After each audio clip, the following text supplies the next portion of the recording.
Allô tout le monde, bienvenue sur ma chaîne YouTube. Je suis très contente de vous retrouver pour vous livrer aujourd'hui mes meilleurs secrets et trucs pour réussir un lyrathon. Il y en a un justement qui s'en vient, celui de Anne Littérarum qui a mis sur point l'événement Le Week-end sans signet. L'édition 2021 va se tenir du jeudi 29 juillet au dimanche 1er août. Bien que mes recommandations vont être très calquées sur cet événement-là en particulier, je considère quand même qu'elles peuvent très bien s'appliquer à tout défi du même genre auquel vous pourriez participer. Donc sans plus tarder, si jamais vous êtes intéressé à savoir mes 3 meilleurs secrets ainsi que 5 trucs pour vous garder motivé tout au long du défi, restez avec moi.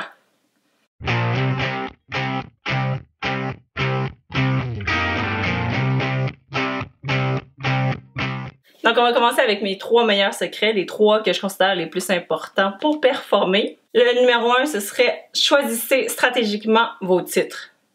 Alors effectivement, prenez le temps de choisir les meilleurs titres pour vous. Donc, pas nécessairement ceux que vous devriez lire parce qu'il est court pour un défi. Non, essayez d'aller vers celui qui va vraiment vous intéresser. Donc, que ce soit par le genre ou par le résumé.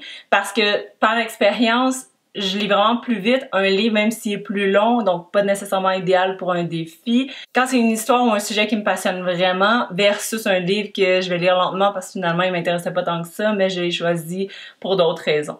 Alors bref, c'est vraiment un livre qui va fitter votre mood parce que ça va vous aider à rester dans votre lecture.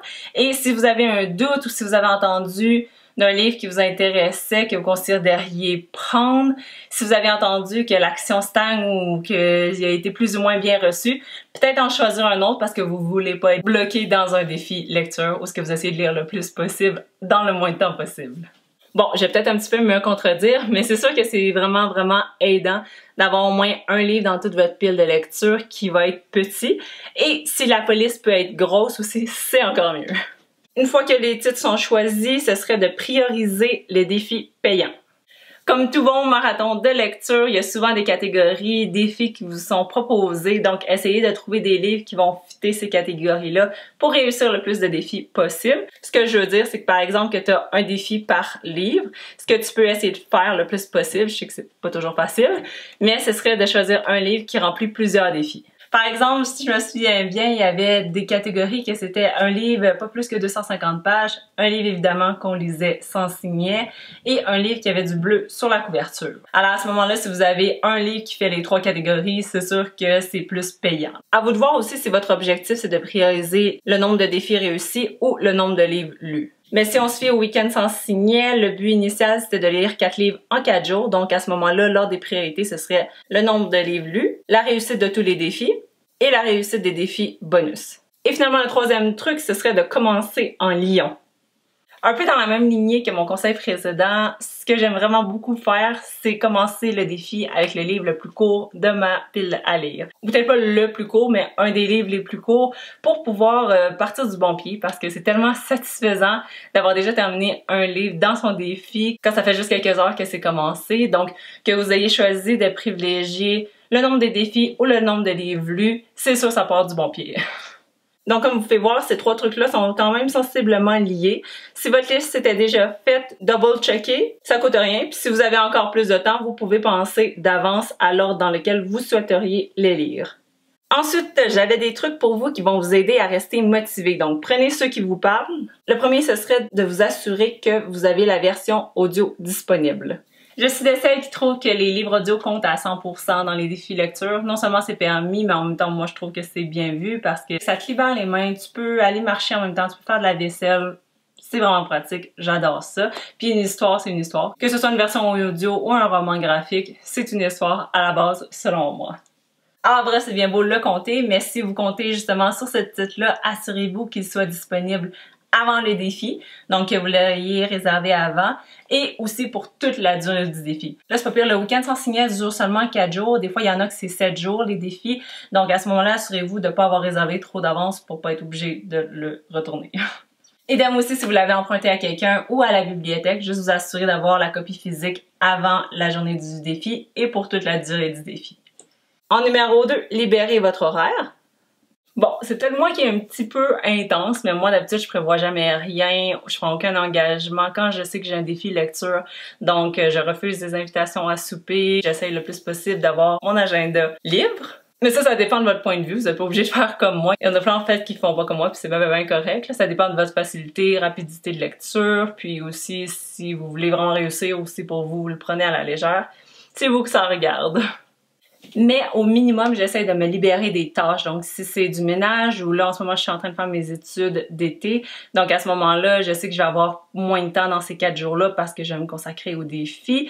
Donc, c'est pour ça que je vais essayer d'en faire un petit peu avant et après. Si y a des tâches de ménage qui pressent, ben faites-les avant idéalement ou pendant le défi avec un livre audio si vous voulez absolument. Mais c'est idéal d'avoir son agenda vide pour pouvoir se consacrer au défi. Idem également pour ce qui est des distractions. Donc tout ce qui est réseaux sociaux, là si vous passez toujours 1 heure, 2 heures que vous perdez sur TikTok, Instagram, etc. Ben essayez peut-être justement de vous mettre des timers pour essayer de limiter ce temps perdu-là pour pouvoir lire un livre à la place.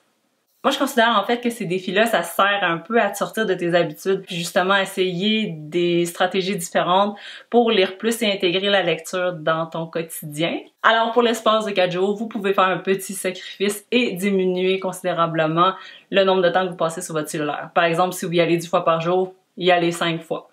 En numéro 3, ayez une palle en backup. Dans un défi lecture, c'est rare que tout va comme prévu, donc c'est pour ça que je vous recommande toujours d'avoir une palle en backup. Parce que comme ça, si jamais il y a un livre qui vous tente vraiment pas et que vous décidez de le DNF, donc did not finish, ben à ce moment-là, vous allez déjà avoir un livre en backup qui va être prêt. Si vous avez le temps d'y penser d'avance, ben ce serait de choisir le livre en fonction des catégories pour être sûr que vous êtes toujours dans la course et que vous respectez les défis qui sont proposés. Donc à ce moment-là, ce serait aussi de le préparer physiquement proche de vous pour pas avoir à le chercher ou s'il faut que j'aille à la bibliothèque, le réserver, gna gna gna. Tout ça, préparez-le au même titre que si c'était un livre qui avait été choisi, juste pour être sûr qu'il est pas loin puis que vous perdez pas de temps. Ensuite, suivez les autres participants du défi. C'est sûr que c'est pas une obligation, surtout si vous voulez vous concentrer seulement sur le défi, mais dans le cas de Anne, par exemple, je sais qu'elle a prévu plein d'activités, des entrevues, des défis aussi autres que la lecture dans ses journées de marathon. Donc bref, vous pouvez participer ou pas. Moi, je considère simplement que ça vous garde un peu dans le défi, ça vous garde motivé et intéressé justement au marathon en tant que tel. Puis en plus, ça vous permet de connecter avec d'autres personnes parce que c'est un défi qui est quand même relativement assez solitaire. Et finalement, le dernier conseil que j'aurais pour vous, ce serait de préparer votre matériel.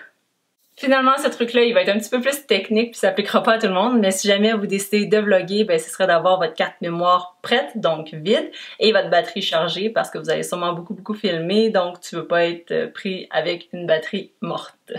Et si vous vloguez pas, vous pouvez toujours préparer un carnet de lecture ou avoir votre compte Goodreads proche pour pouvoir l'updater parce que c'est toujours le fun de garder des traces des lectures, surtout là dans 4 jours, ça va aller quand même assez vite. Donc si vous vous souvenez pas nécessairement de qu'est-ce que vous en avez pensé de ces livres-là, c'est le fun d'avoir une petite trace pour au pire lire plus tard. Mais ça, c'est le truc que vous êtes le moins obligé. En conclusion, vous trouvez peut-être que je suis un petit peu extrême.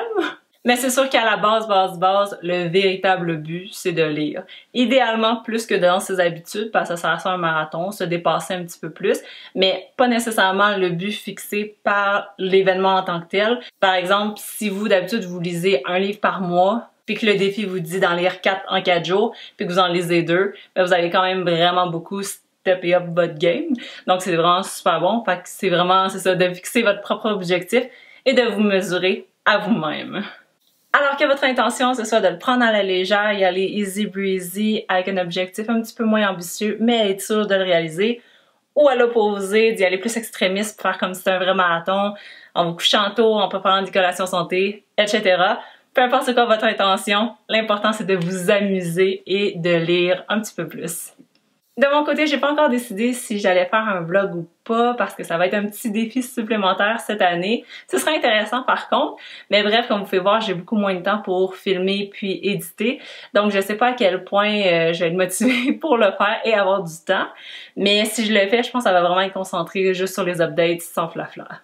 J'avais d'ailleurs pensé vous présenter ma palle, mais elle n'est pas encore finie. Je suis encore en réflexion, puis justement avec tous les trucs que j'ai donnés, j'essaie de réviser avec les livres que j'ai déjà, juste pour être sûre que tout est le plus optimal possible.